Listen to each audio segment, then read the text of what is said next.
আলম ইয়ালাম বিআন্নাল্লাহা ইয়ারা।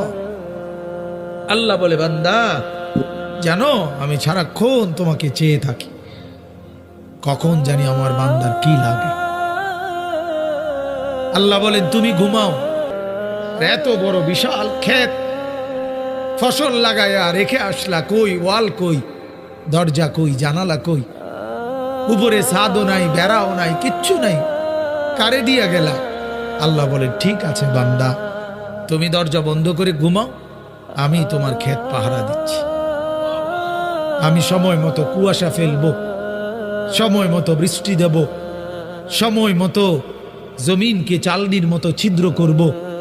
একদিন দেখবা তুমি সকালবেলা গিয়ে তোমার ছোট্ট দানা থেকে আমি আল্লাহ নতুন গাছ বের করে দেব।